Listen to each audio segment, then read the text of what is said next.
வாங்க அம்மா வீட்டுக்கு போகலாம்.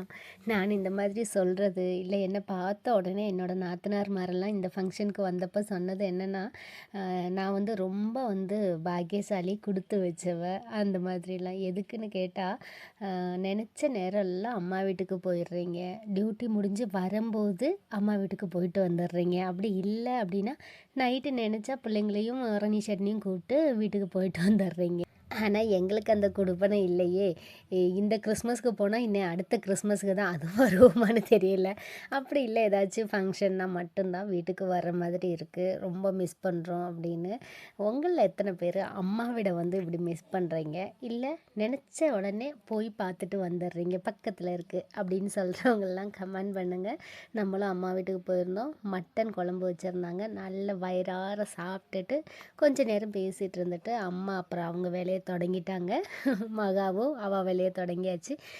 ரொம்ப சின்ன வீடாக இருந்தாலும் இந்த லைன்ஸில் கிடைக்கிற சுகம் வந்துட்டு வேறு எங்கேயுமே கிடைக்காதுங்க. பயங்கரமாக என்ஜாய் பண்ணி நாங்கள் இருக்கிற இடம் வந்துட்டு லைன்ஸை தான். அப்படியே நம்ம வீட்டுக்கு போகிறதுக்காக கிளம்பியாச்சு. மணியை பார்த்திங்கன்னா 6 மணி தாங்க ஆகுது. 6 மணி கூட ஆகலை, 5:50 தான் ஆச்சு. எப்படி மஞ்சு மூட்டமாக இருக்கிறதுனால 8 மணி ஆன மாதிரி இருட்டிடுச்சு. ஓகேங்க, இந்த வீடியோ பிடிச்சிருந்தாலும் லைக் பண்ணுங்கள். நெக்ஸ்ட் ஒரு நல்ல வீடியோவுமா உங்களை எல்லாரையும் வந்து பார்க்குறேன். பாய்.